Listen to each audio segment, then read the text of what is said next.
Hello everyone, आप सभी का फिर से स्वागत है। ये एनसीईआरटी ज्योग्राफी का डिस्कशन है। हमारा टॉपिक चल रहा है भारतीय परिवहन एवं संचार व्यवस्था। इस टॉपिक से रिलेटेड कुछ पॉइंट्स बचे हुए, पहले इनको कवर करेंगे। स्टार्ट करते हैं। देखिए, वर्तमान समय में निम्नलिखित 6 राष्ट्रीय जलमार्ग क्रियाशील हैं। पहला, राष्ट्रीय जलमार्ग 1, कुल लंबाई 1620 किलोमीटर। याद रखिएगा, प्रयागराज से हल्दिया के बीच तक का यह जलमार्ग गंगा भागीरथी एवं हुगली नदी तंत्र के अंतर्गत शामिल है। इस जलमार्ग की कुल लंबाई 1620 किलोमीटर है। यह भारत का सबसे लंबा जलमार्ग है, जिसे अक्टूबर 1986 में जलमार्ग 1 घोषित किया गया। यह जलमार्ग उत्तर प्रदेश, झारखंड और पश्चिम बंगाल से होकर गुजरता है। विकासात्मक उद्देश्य के अंतर्गत इसे 3 भागों में विभाजित किया गया है। हल्दिया से फरक्का लंबाई है 560 किलोमीटर, फरक्का से पटना लंबाई है 460 किलोमीटर और पटना से इलाहाबाद और इसकी जो लंबाई है 600 किलोमीटर है। यहां पे आप देख सकते हैं राष्ट्रीय जलमार्ग 1 का जो मैप है, इलाहाबाद से हल्दिया NW1, ठीक है। इनसे जुड़े जो नदियां हैं देखिएगा, याद रखिएगा। फरक्का में गंगा नदी पर 25 मीटर ऊंचा जो है बांध बनाया गया है। कितना मीटर ऊंचा? 25 मीटर ऊंचा। किस नदी पर? गंगा नदी पर। कहां पर?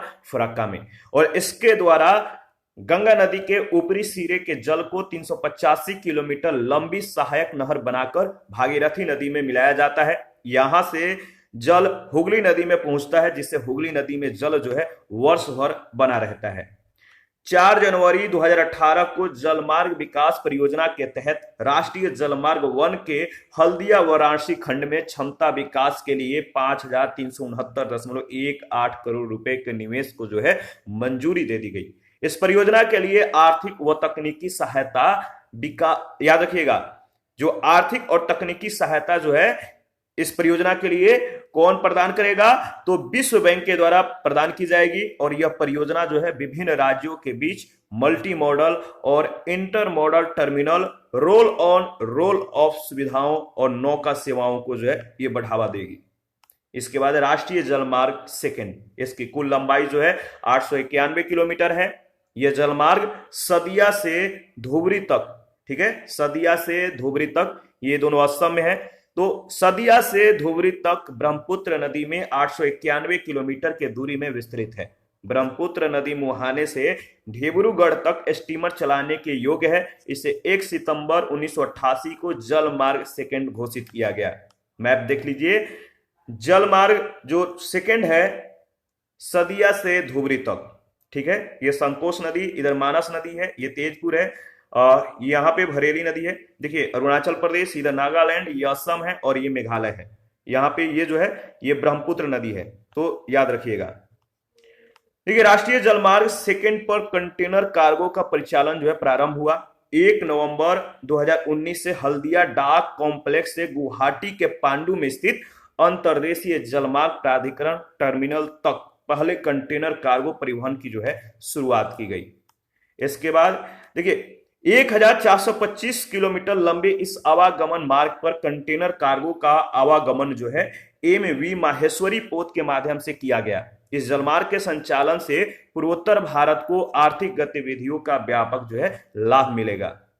राष्ट्रीय जलमार्ग 3, इसकी कुल लंबाई 205 किलोमीटर है और इस जलमार्ग की कुल लंबाई जो है 205 किलोमीटर है, याद रखिएगा। और इसका विस्तार केरल के पश्चिमी तटीय क्षेत्र में है। इसके अंतर्गत पश्चिमी तट नहर कोट्टापुरम से कोल्लम केरल में है। तो कोट्टापुरम से केरल, उद्योग मंडलम नहर कोची से पाथमल सेतु व चंपकारा नहर कोची से अम्बला मुगल को शामिल किया गया है। जलमार्ग की घोषणा 1 फरवरी 1993 में की गई। कब? 1 फरवरी 1993 में। यह भारत का प्रथम राष्ट्रीय जलमार्ग है जिसके पूरे विस्तार में 24 घंटे नौकायान की सुविधा है। राष्ट्रीय जलमार्ग 3 जो है, इसका मैप आप देख लीजिए, एनालिसिस करके आगे बढ़िएगा। ये पेरियार नदी है, यहाँ पे कोट्टापुरम है, यहाँ पे कोंडुंगलूर है, यहाँ पे ततापली नदी है, ये अलवय है, एर्नाकुलम, इधर चमकारा नहर है, ये कोची है। इसको ये जो है ये है आपका NW3 यानी नेशनल वाटरवे 3, ठीक है। इसके बाद देखिए, राष्ट्रीय जलमार्ग 3 का जो विस्तार है, पहला जो विस्तार है पश्चिम तट, याद रखिएगा, जो पश्चिमी तट नहर है कोट्टापुरम से कोल्लम, इसका विस्तार 168 किलोमीटर तक है। दूसरा जो है उद्योग मंडलम नहर यानी कोची से पाथमल सेतु 23 किलोमीटर, और चपकारा नहर यानी कोची से अमला मुगल 14 किलोमीटर। तो इसका जो विस्तार है 3 वर्गों में कर दिया गया है, ध्यान रखिएगा। राष्ट्रीय जलमार्ग 4 जो है इसकी कुल लंबाई 1095 किलोमीटर है। देखिए 24 नवंबर 2008 को इसे राष्ट्रीय जलमार्ग घोषित किया गया। 24 नवंबर 2008 को इसे क्या किया गया? राष्ट्रीय जलमार्ग घोषित किया गया। और राष्ट्रीय जलमार्ग 4 के अंतर्गत भद्राचलम से राजमुंद्री के बीच, कहां से कहां? भद्राचलम से राजमुंद्री के बीच गोदावरी नदी के जलमार्ग को वजीराबाद से विजयवाड़ा के बीच, ठीक है, वजीराबाद से विजयवाड़ा के बीच जो है कृष्णा नदी जलमार्ग को तथा काकीनाडा से पुदुचेरी के बीच नहर जलमार्ग को शामिल किया गया। इस जलमार्ग की कुल लंबाई 1095 किलोमीटर है और सोलिंगनालूर से कलपक्कम यानी दक्षिणी बकिंघम नहर तक जो है 37 किलोमीटर उपखंड जलमार्गों की स्वीकृति 24 जनवरी 2014 को प्रदान की गई। पहला देखिए भद्राचलम से राजमुंद्री गोदावरी नदी, इसकी जो विस्तार है 171 किलोमीटर तक। दूसरा है वजीराबाद से विजयवाड़ा यानी कृष्णा नदी पर 157 किलोमीटर, और काकीनाडा से पुदुचेरी नहर जो है इसका विस्तार 767 किलोमीटर। काकीनाडा से पुदुचेरी के बीच जो नहर जलमार्ग है उसमें उत्तर से दक्षिण की ओर काकीनाडा नहर, इलूरू नहर और कोमामूर नहर, उत्तरी बकिंघम नहर, दक्षिणी बकिंघम नहर शामिल है, याद रखिएगा। और इस जलमार्ग का कुछ हिस्सा तेलंगाना राज्य में भी है। तो यहां पे जो है मैप आप देख सकते हैं। देखिए मैप में जो दिखाया गया है आप इसको एक बार एनालिसिस करके आगे बढ़िएगा। यह है राष्ट्रीय जलमार्ग 4, ठीक है। तो यहां पे आप देख सकते हैं भद्राचलम यहां पे है, ये उड़ीसा है, इधर तेलंगाना है, और ये विशाखापट्टनम है, ये राजमुंद्री है, ये काकीनाडा यहां पर है, और यहां से ऐसे होते हुए इधर देखिए यहां से कृष्णा नदी, ठीक है। इसके बाद आगे बढ़ता है, यहां पे देखिए पोडागंजाम है, ठीक है, ये कोलोरू, यहाँ पे जो है कोलेरू झील है, ये वाला एरिया। और इसके बाद देखिए इधर जो है उत्तरी बकिंघम नहर, ठीक है, ये वाला, और ये चेन्नई है। इसके बाद देखिए नीचे जो है आप देख सकते हैं कालापेट्टाई यानी पुदुचेरी। तो मैप देख लीजिएगा। राष्ट्रीय जलमार्ग 5 कुल लंबाई कितना है? 623 किलोमीटर। 24 नवंबर 2008 को इसे जलमार्ग घोषित किया गया। राष्ट्रीय जलमार्ग 5 के अंतर्गत तालचेर से धमरा के बीच ब्राह्मणी नदी तंत्र के जलमार्ग को जियान खली से चरबतिया के बीच, पूर्वी तट जलमार्ग को चरबतिया से धमरा के बीच, मताई नदी जलमार्ग को तथा मंगलगढ़ी से पाराद्वीप के बीच महानदी के डेल्टाई नदियों के जलमार्ग को शामिल किया गया है। मैं दोबारा से इसको रिपीट कर देता हूं, याद रखिएगा। जलमार्ग 5 के अंतर्गत तालचेर से धमरा के बीच ब्राह्मणी नदी तंत्र के जलमार्ग को, जियान खली से चरबतिया के बीच पूर्वी तट जलमार्ग को, चरबतिया से धमरा के बीच मताई नदी जलमार्ग को, और मंगलगढ़ी से पाराद्वीप के बीच महानदी के डेल्टाई नदियों के जलमार्ग को इसमें शामिल किया गया है। जलमार्ग का जो विवरण है आपको ध्यान में रखना है। जियान खली है पश्चिम बंगाल से चरबतिया पूर्वी तट नहर, इसकी जो विस्तार है 217 किलोमीटर। कितना? 217 किलोमीटर। देखिए इसके बाद अगर आप देखिएगा तो देखिए यहां पे नीचे देख लेते हैं। दूसरा है चरबतिया से धमरा, ठीक है। चरबतिया कहां पर है? उड़ीसा में, और धामरा भी उड़ीसा में। चरबतिया से धामरा मताई नदी, इसका विस्तार 217 किलोमीटर। तालचेर उड़ीसा में है, तो तालचेर से धामरा ब्राह्मणी नदी, खरसुआ व धमरा नदी तंत्र, इनका जो विस्तार है 265 किलोमीटर। और मंगलगढ़ी से पाराद्वीप उड़ीसा महानदी डेल्टाई नदी जो तंत्र है, इसका विस्तार जो है 101 किलोमीटर है, ठीक है। तो यहाँ पे जो इंफॉर्मेशन है पहले इसको डिस्कस कर लेते हैं।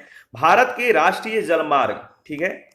देखिए राष्ट्रीय जलमार्ग जो 1 है, इसकी जो कुल विस्तार है वो कितना है, इसकी कुल लंबाई है 1620 किलोमीटर। और इसका विस्तार कहां से कहां तक है, तो इलाहाबाद हल्दिया, गंगा भागीरथी हुगली नदी प्रणाली जो है इसमें शामिल है। और यह भारत के सर्वाधिक उपयोगी जलमार्गों में से एक है जो यंत्रीकृत तथा साधारण नौकाओं के द्वारा पटना तथा हरिद्वार तक नौकायन योग्य है, नौका के लिए योग्य है। यह विकासात्मक उद्देश्य के लिए 3 भागों में विभाजित है, हल्दिया फरक्का 560 किलोमीटर, फरक्का पटना 460 किलोमीटर और पटना इलाहाबाद 600 किलोमीटर। ठीक है, इसका घोषणा कब हुआ था, 27/10/1986 में।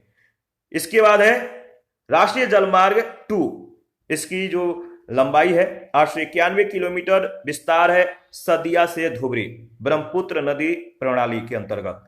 देखिए, ब्रह्मपुत्र नदी स्टीमर के द्वारा डिब्रूगढ़ तक नौकायान योग्य है, जिसका भारत और बांग्लादेश सामूहिक रूप से प्रयोग करते हैं। घोषणा कब हुआ था, 26/10/1988 में।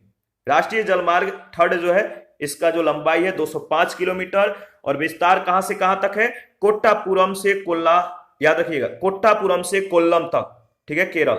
और इसके अंतर्गत पश्चिमी तट नहर, उद्योग मंडल नहर और चंपकारा नहर शामिल है। इसका जो घोषणा हुआ था 1/2/1991 में। राष्ट्रीय जलमार्ग जो 5 है इसका जो लंबाई है 1095 किलोमीटर और विस्तार जो है आंध्र प्रदेश, तमिलनाडु, पुडुचेरी, मद्रास से राजमुंद्री 171 किलोमीटर, वजीराबाद से विजयवाड़ा 157 किलोमीटर और काकीनाडा से पुडुचेरी 767 किलोमीटर। तो जो इसका विस्तार है कहां पर कितना है ध्यान में रखना है। और इसे कब घोषित किया गया, तो 2008 में।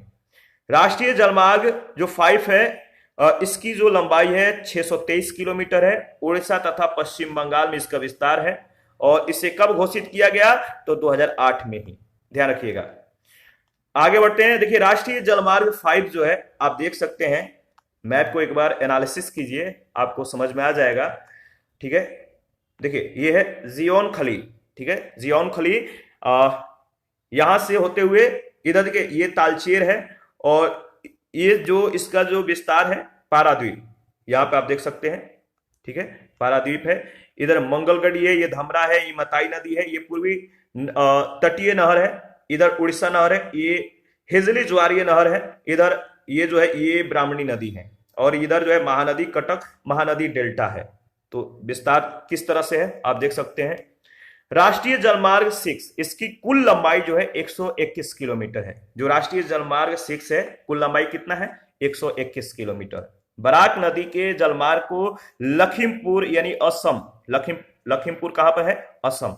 तो बराक नदी के जलमार्ग को लखीमपुर जलमार्ग से भांगा यानी करीमगंज असम के बीच, भांगा सिलचर असम राष्ट्रीय जलमार्ग 6 के रूप में जो है प्रस्तावित किया गया है। बराक नदी के जलमार्ग को याद रखिएगा लखीमपुर जलमार्ग से भांगा के बीच भांगा सिलचर राष्ट्रीय जलमार्ग 6 के रूप में प्रस्तावित किया गया है। इस जलमार्ग की कुल लंबाई 121 किलोमीटर है। राष्ट्रीय जलमार्ग 6 को राज्यसभा के द्वारा स्वीकृति 14 अगस्त 2013 को प्रदान की गई थी।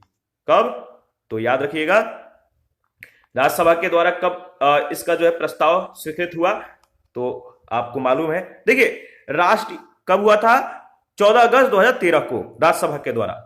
और देखिए राष्ट्रीय जलमार्ग जो 6 है, आप मैप को एक बार देखिए, एनालिसिस कीजिए। ये है भांगा से लखीमपुर NW6 नेशनल वाटरवे 6।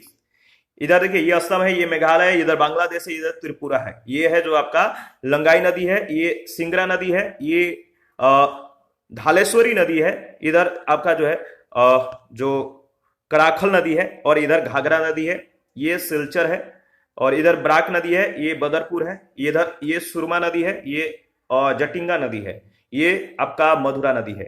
तो आप देख सकते हैं।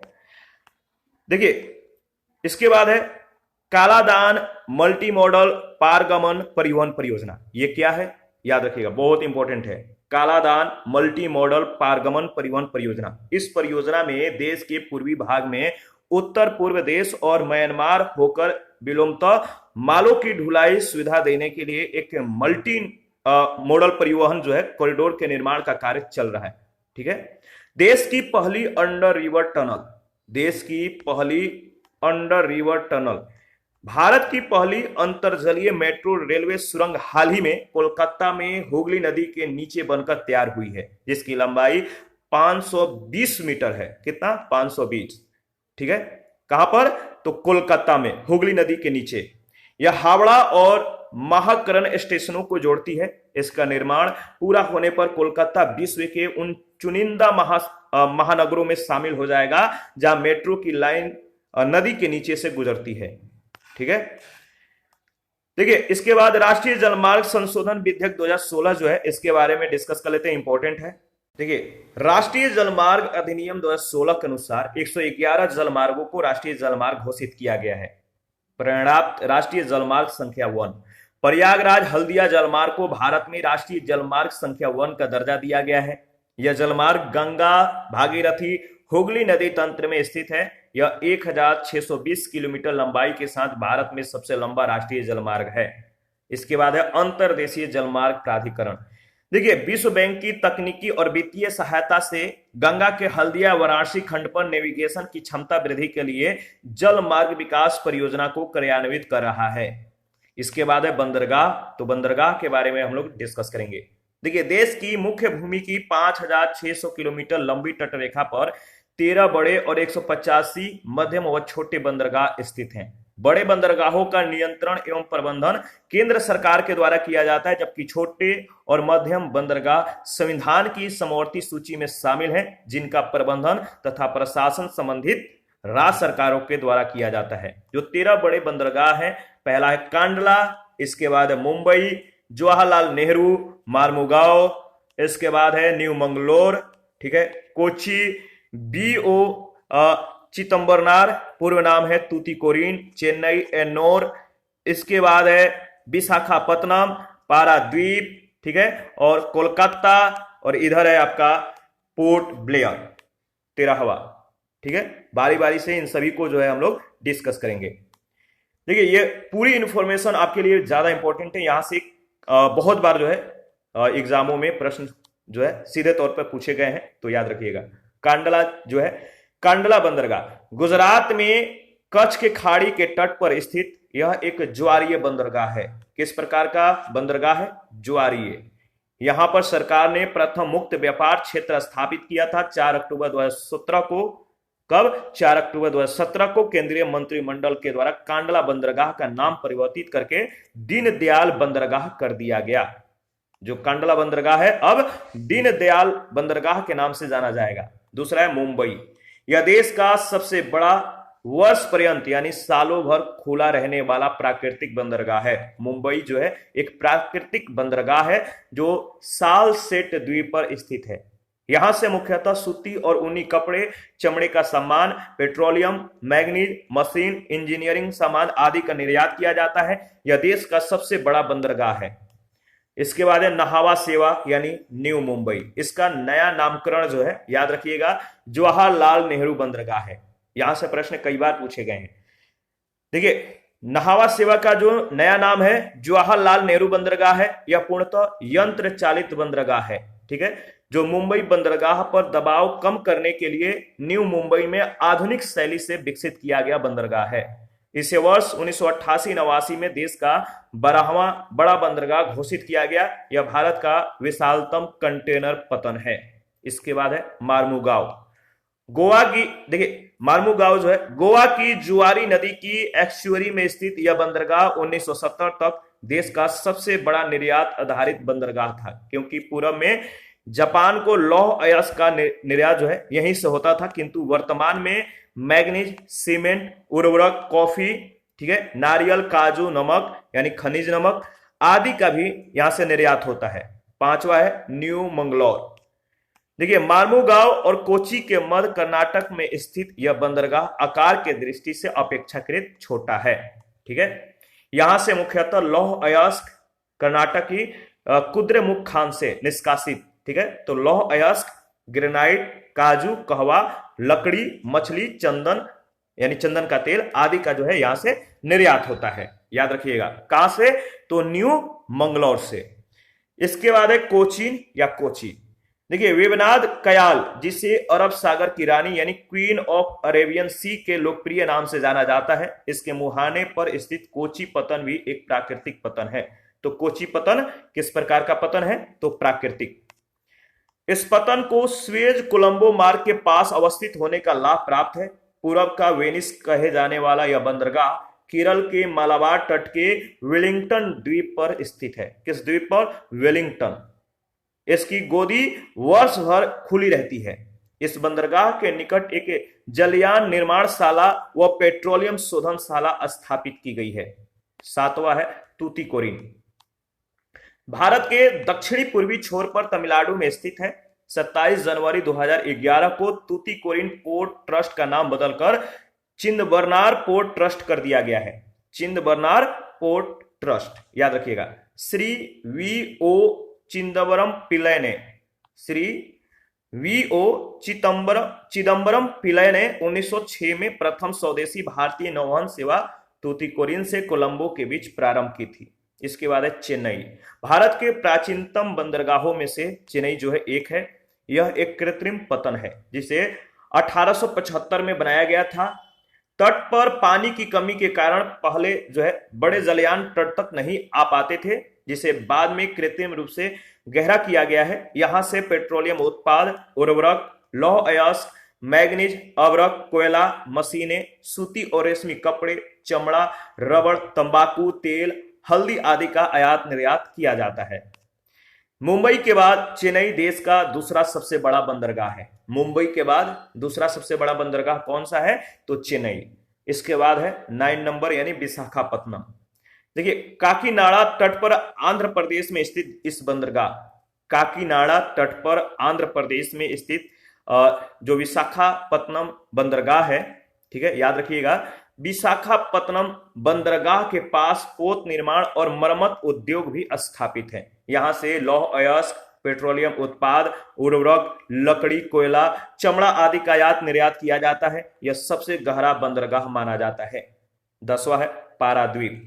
यह उड़ीसा राज्य में कटक से 100 किलोमीटर दूर महानदी के डेल्टा पर स्थित है। यहां से मुख्यतः जापान को कच्चा लोहा निर्यात किया जाता है। यह निर्यात प्रधान बंदरगाह है। इसका पोताश्रय सबसे गहरा है।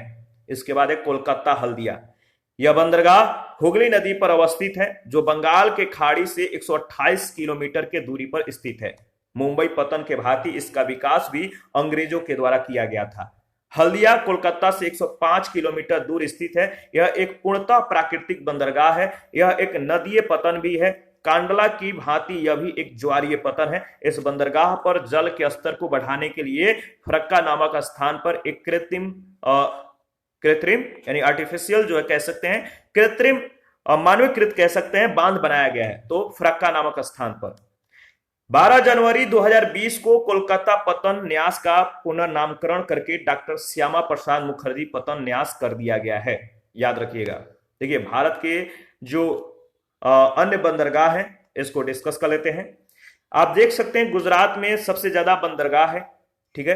कांडला है, बेदी बंदर है, भावनगर दहेज है, हजीरा है, ठीक है। इसके बाद मुंद्रा है, जखाऊ है, मांडवी है, ओखा है, सलाया है, पिंधारा है, पोरबंदर है। इसके बाद वेरावल है, जफराबाद है, पीपावाव।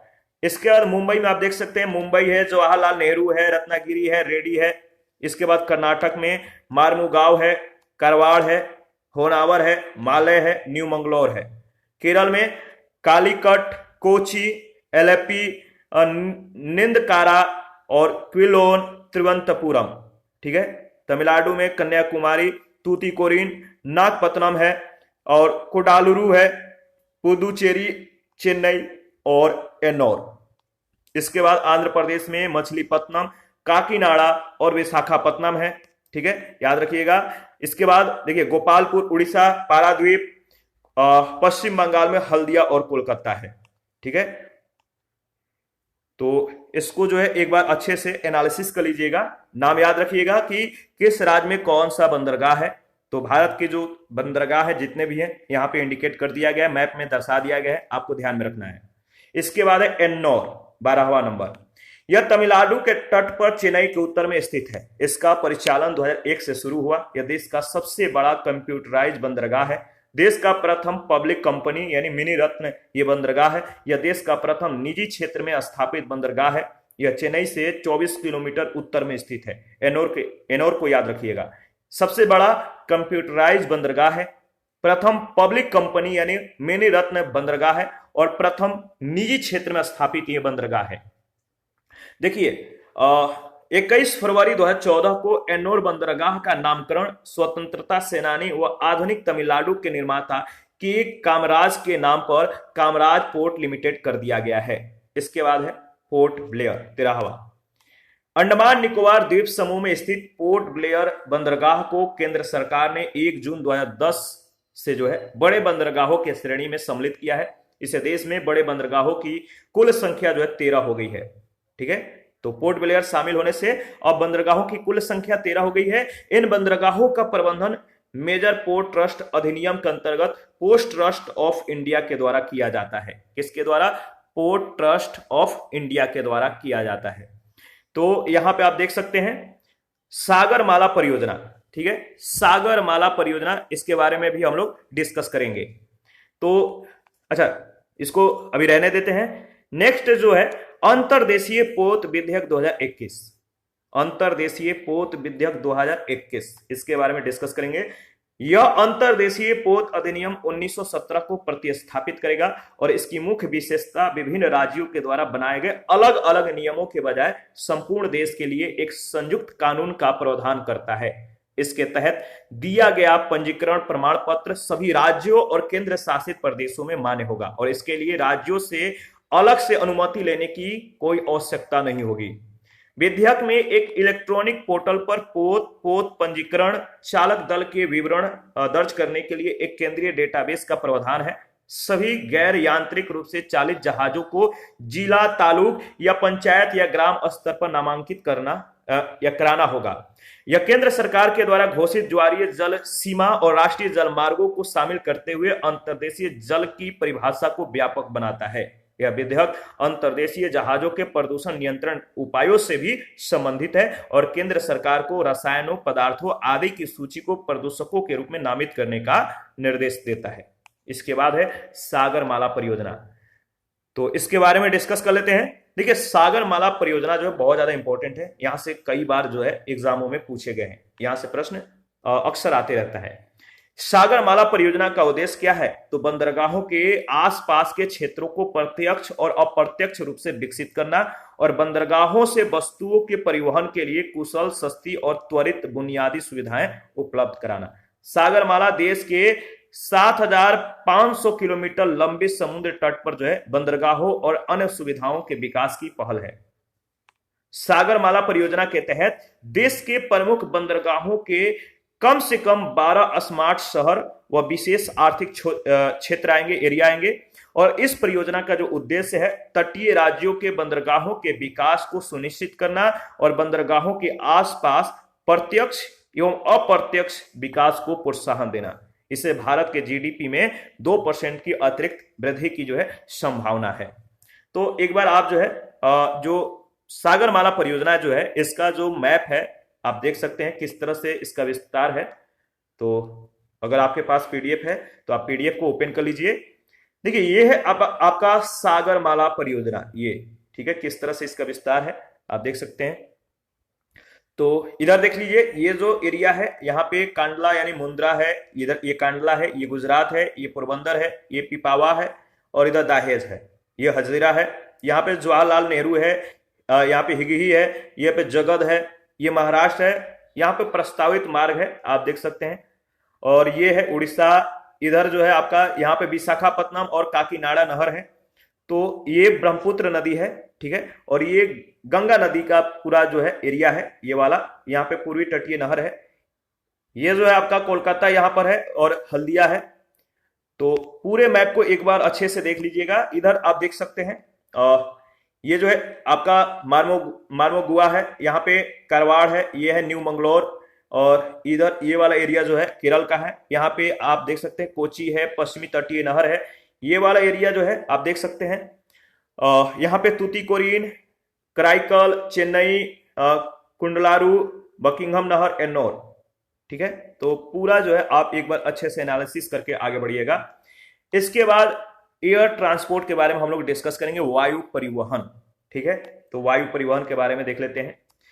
देखिए, वायु परिवहन वर्तमान समय में अति लोकप्रिय परिवहनों में से एक है। वायु परिवहन एक स्थान से दूसरे स्थान तक आवागमन का तीव्रतम साधन है। सबसे तेज यातायात का ये साधन है एयर परिवहन। ठीक है, और इसके द्वारा अति दुर्गम स्थानों जैसे ऊंचे पर्वत, मरुस्थल, घने जंगल और लंबे समुद्री रास्तों का सुगमता से पार किया जा सकता है। भारत में वायु परिवहन का आरंभ जो हुआ था 1911 ईस्वी में हुआ। पहली बार इलाहाबाद से नैनी के मध्य 10 किलोमीटर की दूरी के लिए वायु डाक प्रचालन जो है संपन्न किया गया था। ठीक है, इंडियन एयरलाइंस का इतिहास क्या है इसके बारे में डिस्कस कर लेते हैं।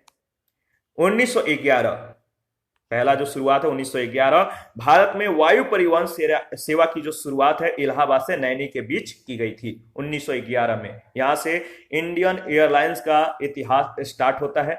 1947 जो है वायु परिवहन मुख्यतः 4 प्रमुख कंपनियों Indian national airways, Tata sons limited, air services of India एवं डेक्कन एयरवेज के द्वारा उपलब्ध कराई जाती थी। 1951 में 4 नई कंपनियां Bharat Airways, Himalaya aviation limited, Airways India और कलिंगा एयरलाइंस इस सेवा में सम्मिलित हुई।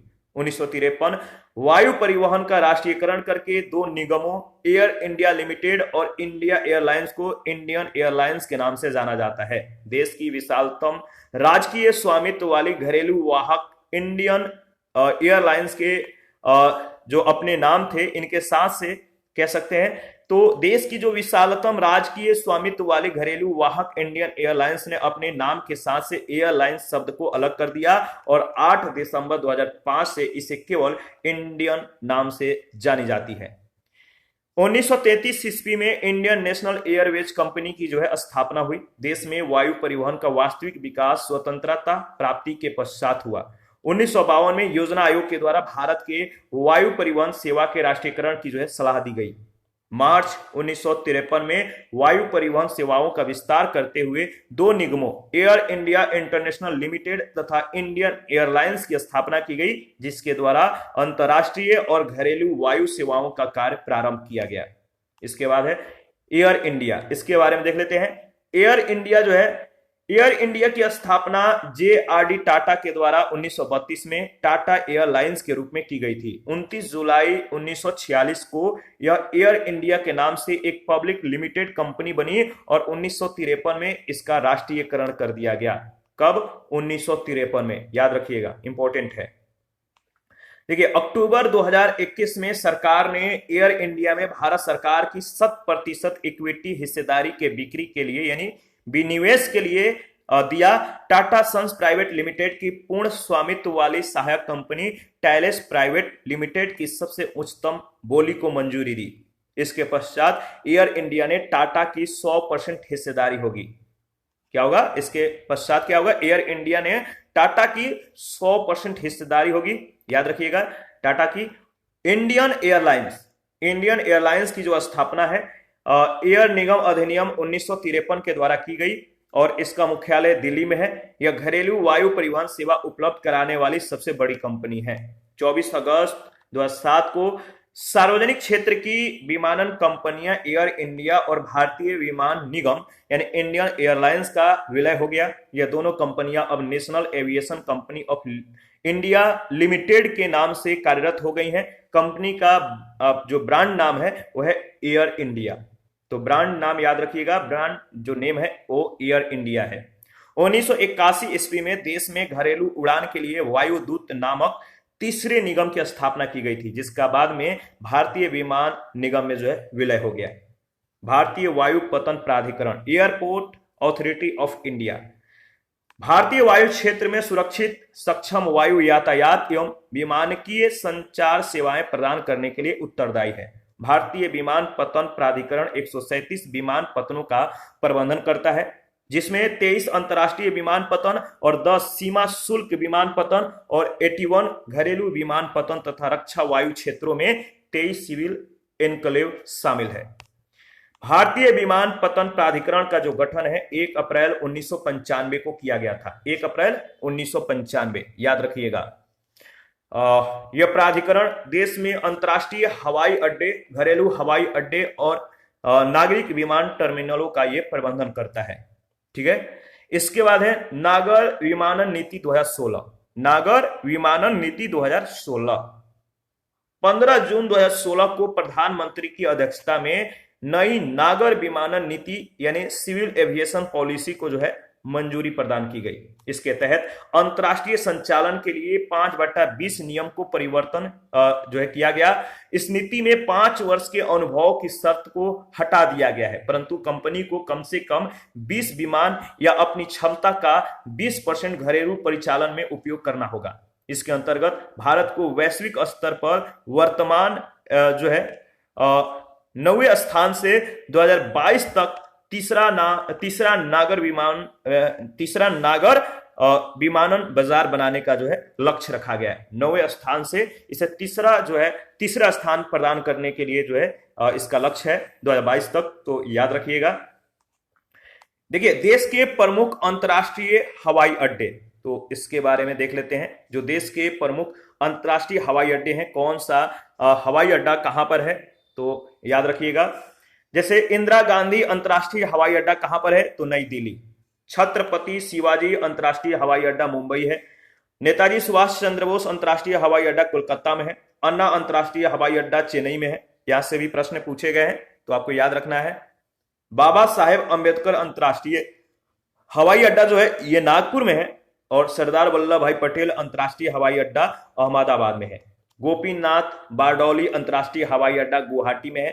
चौधरी चरण सिंह अंतर्राष्ट्रीय हवाई अड्डा लखनऊ में है। श्री गुरु रामदास जी अंतर्राष्ट्रीय हवाई अड्डा अमृतसर में है। त्रिवेंद्रम अंतर्राष्ट्रीय हवाई अड्डा तिरुवनंतपुरम में है। और कालीकट अंतर्राष्ट्रीय हवाई अड्डा कोझिकोड में है, याद रखिएगा। इसके बाद शेख अल आलम अंतर्राष्ट्रीय हवाई अड्डा श्रीनगर में है।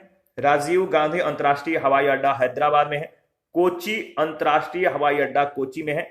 वीर सावरकर अंतर्राष्ट्रीय हवाई अड्डा पोर्ट ब्लेयर में है। और डेबोलिम अंतर्राष्ट्रीय हवाई अड्डा गोवा में है। और कैंपेगोडा अंतर्राष्ट्रीय हवाई अड्डा कहां पर है, तो याद रखिएगा बंगलुरु में है।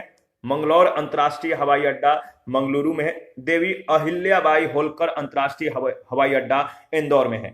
जयपुर अंतर्राष्ट्रीय हवाई अड्डा जयपुर में है। कोयंबटूर अंतर्राष्ट्रीय हवाई अड्डा कोयंबटूर में है। तिरुचिरापल्ली अंतर्राष्ट्रीय हवाई अड्डा तिरुचिरापल्ली में है। और लाल बहादुर शास्त्री अंतर्राष्ट्रीय हवाई अड्डा वाराणसी में है, तो याद रखिएगा। यहां पे देखिए, भारत में 29 अंतर्राष्ट्रीय हवाई अड्डे को मैप में दर्शाया गया है, मैप में इंडिकेट किया गया है। आप जो है मैप को उठाइए और इन 29 अंतर्राष्ट्रीय हवाई अड्डे को खुद से जो है इंडिकेट कीजिए। ठीक है, तो चलिए स्टार्ट करते हैं। यहां पे आप देख सकते हैं कि श्रीनगर हवाई अड्डा है श्रीनगर में। और यहां पे जो है आपका शेख अल आलम अंतर्राष्ट्रीय हवाई अड्डा है। इसके बाद अमृतसर में श्री गुरु रामदास जी जो है अंतर्राष्ट्रीय हवाई अड्डा है।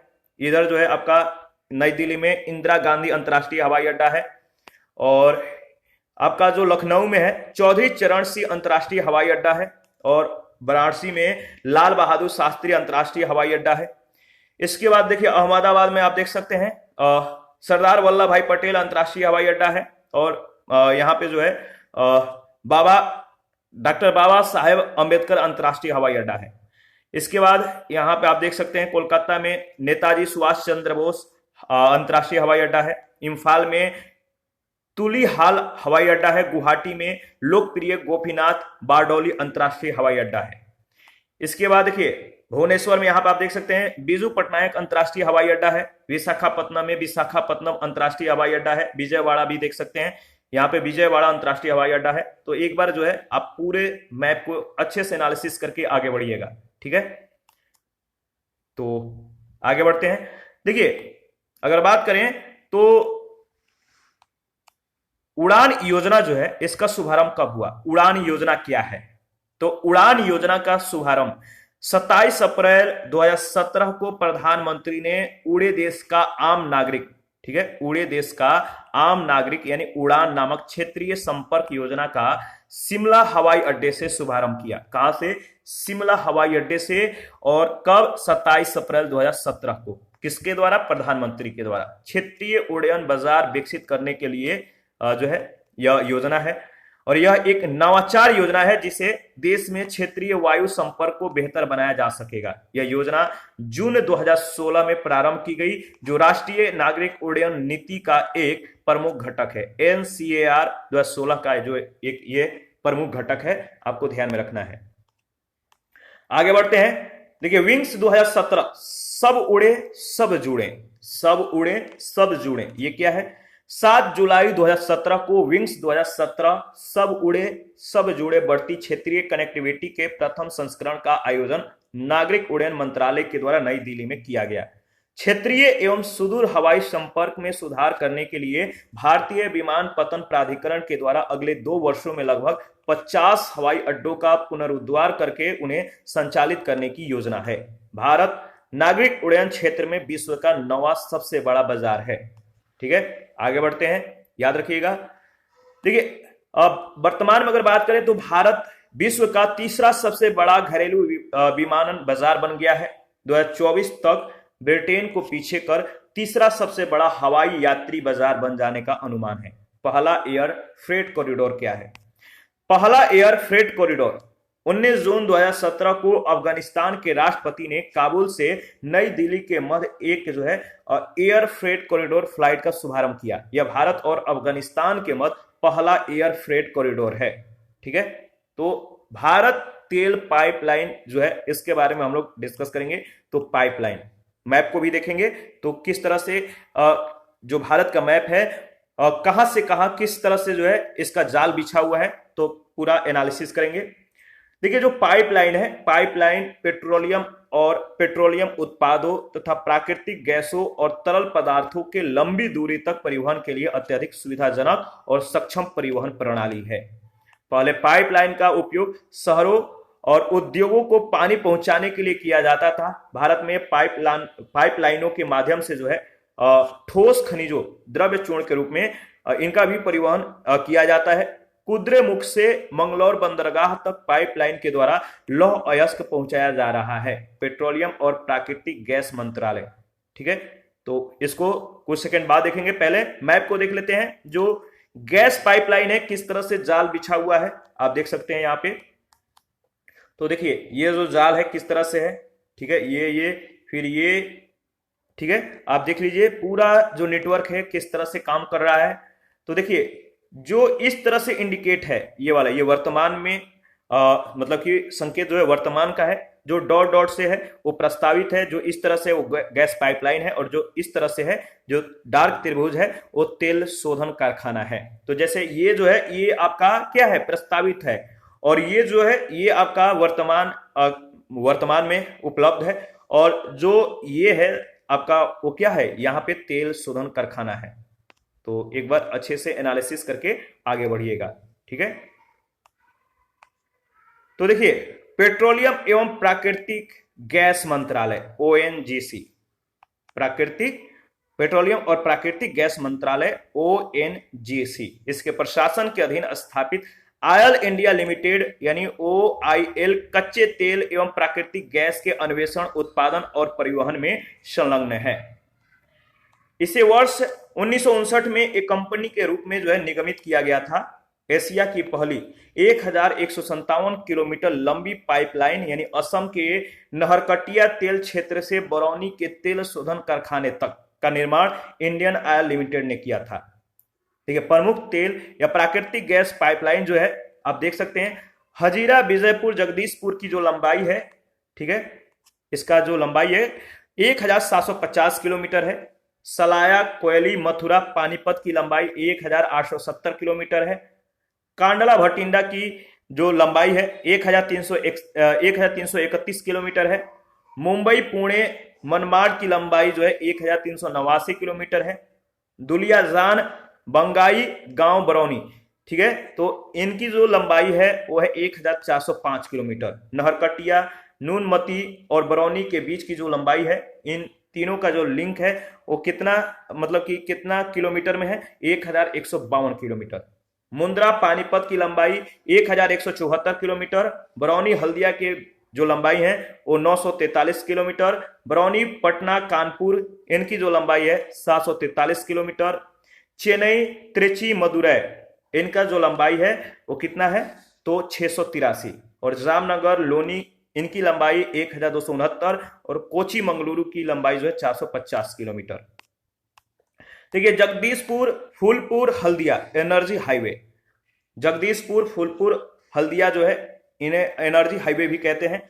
पूर्वी भारत की ऊर्जा आवश्यकताओं को पूरा करने की दिशा में एनर्जी हाईवे के रूप में जगदीशपुर फूलपुर हल्दिया प्राकृतिक गैस पाइपलाइन के निर्माण की जो घोषणा है 25 अगस्त 2014 को की गई। सार्वजनिक क्षेत्र की कंपनी गेल 10,000 करोड़ रुपए के निवेश से 2050 किलोमीटर लंबी इस परियोजना का निर्माण करेगी। पाइपलाइन के पहले चरण की जो क्षमता है वह 16 MMSD होगी।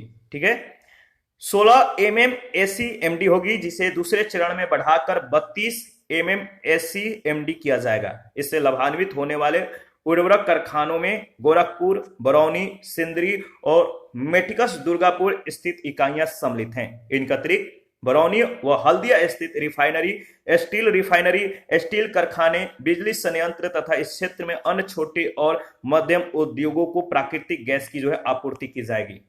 इस एनर्जी हाईवे से पश्चिम बंगाल, बिहार, झारखंड और उत्तर प्रदेश को पर्याप्त एवं पर्यावरण अनुकूल ईंधन प्राप्त होगा।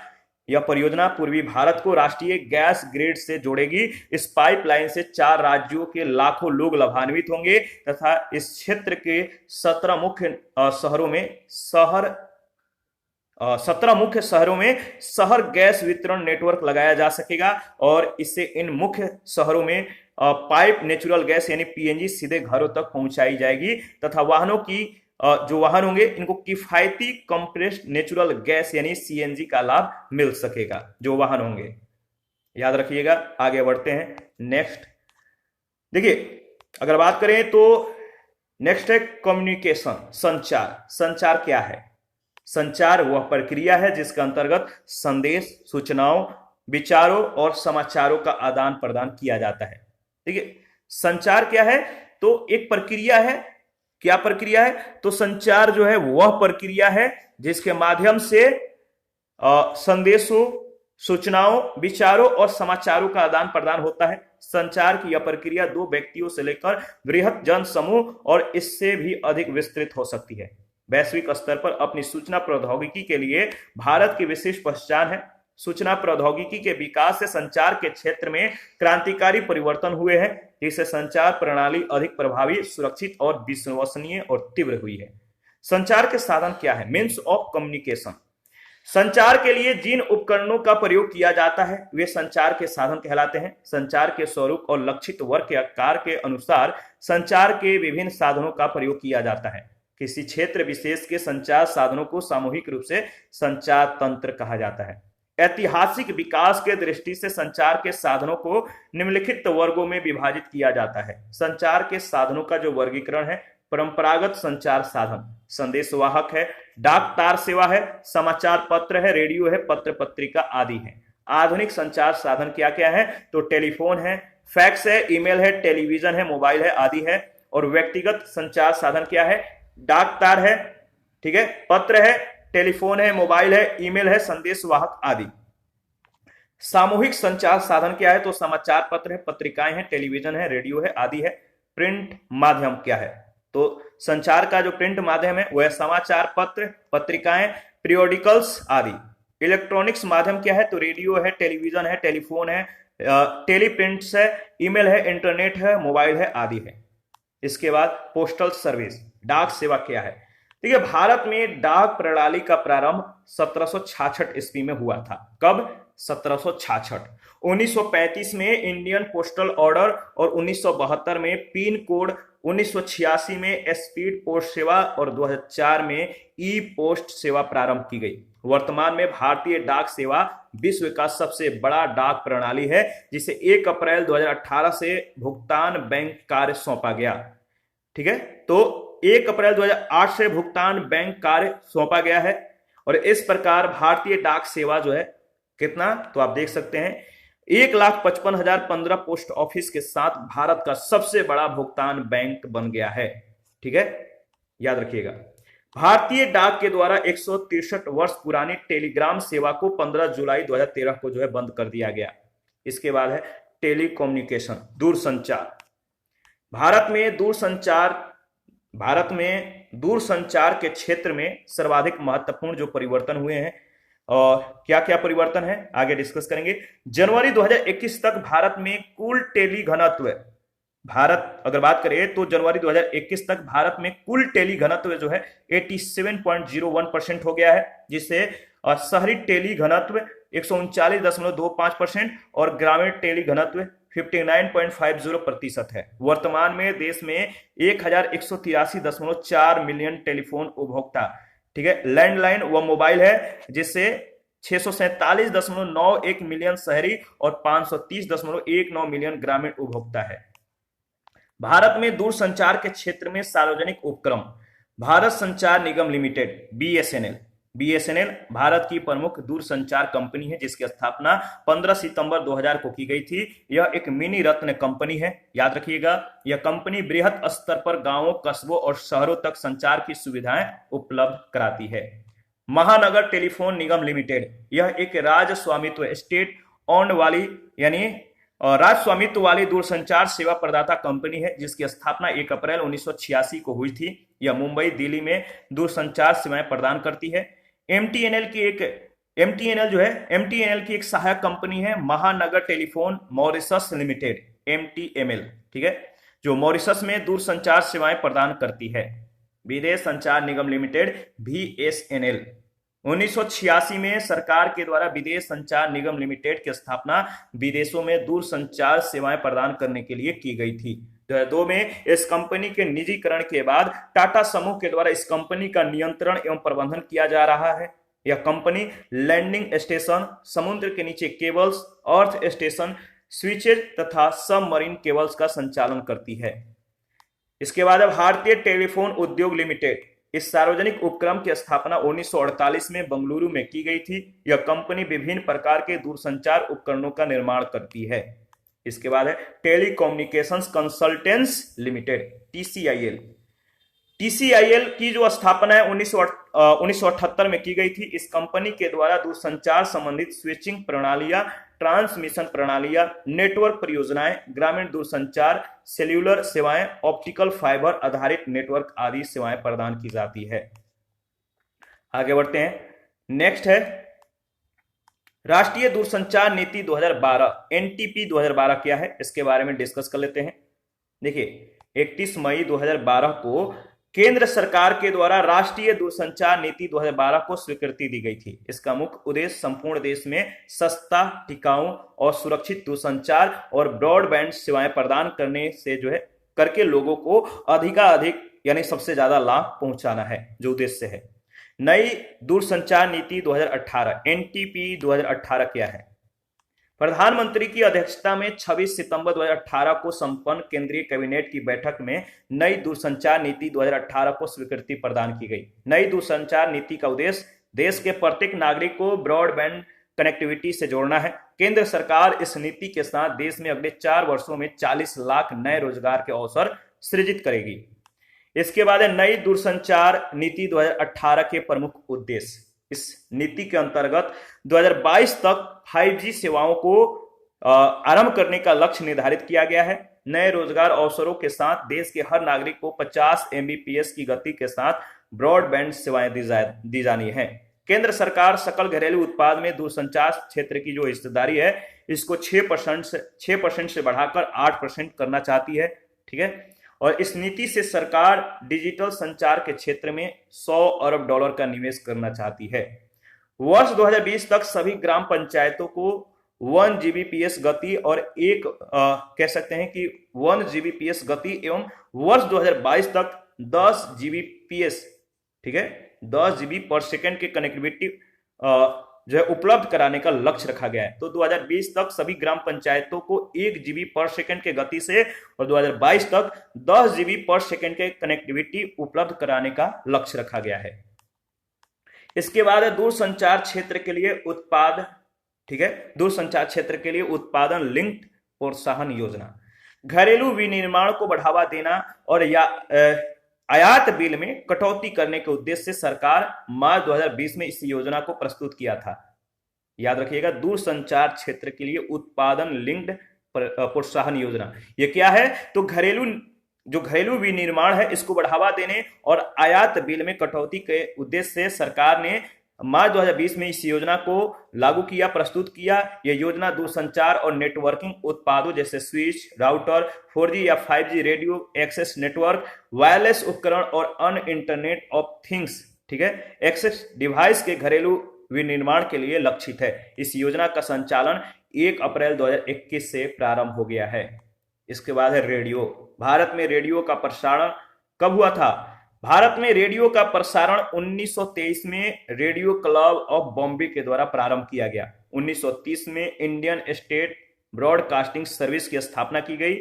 इसके 2 वर्षों के बाद भारत में बीबीसी, ठीक है, बीबीसी जो है इसका, ठीक है, बीबीसी का क्या हुआ?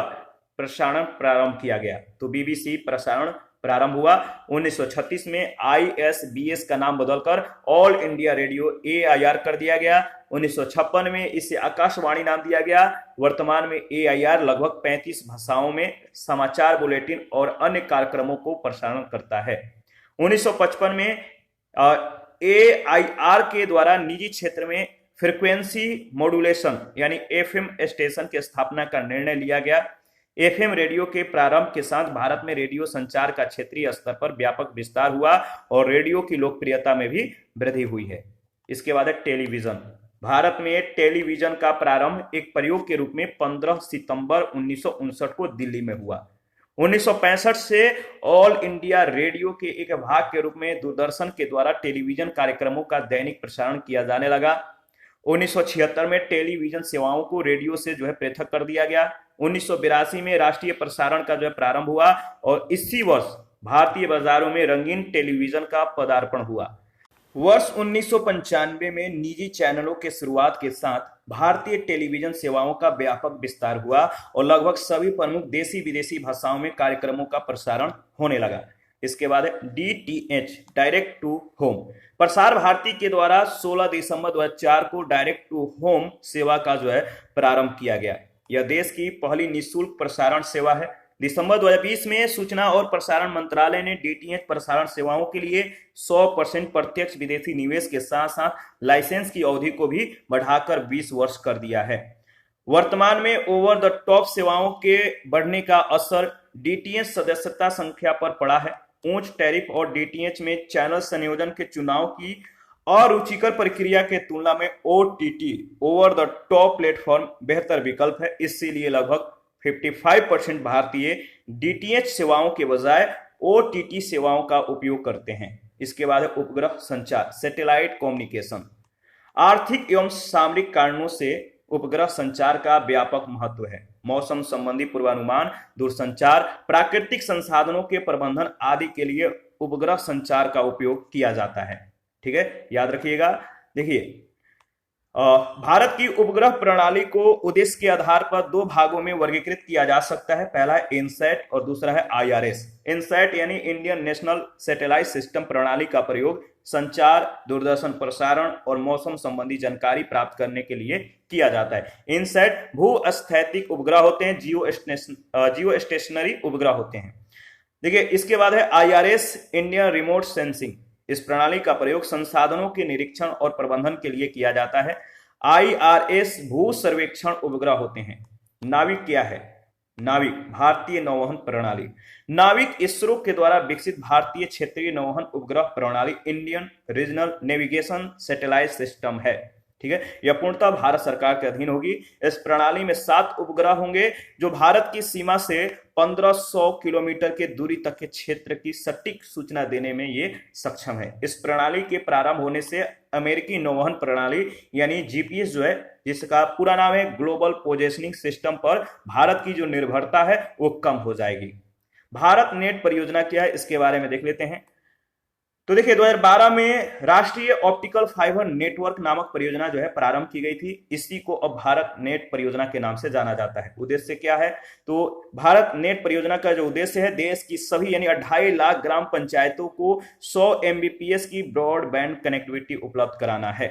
इस योजना के जो चरण है, पहला चरण इसमें क्या है? तो पहला चरण जो है 31 दिसंबर 2017 तक पूर्ण, ठीक है, और इसमें देश की 1 लाख ग्राम पंचायत को जो है ऑप्टिकल फाइबर से जोड़ा गया। द्वितीय चरण के तहत मार्च 2019 तक शेष 1.5 लाख ग्राम पंचायतों तक ब्रॉडबैंड कनेक्टिविटी पहुंचाने का लक्ष्य है।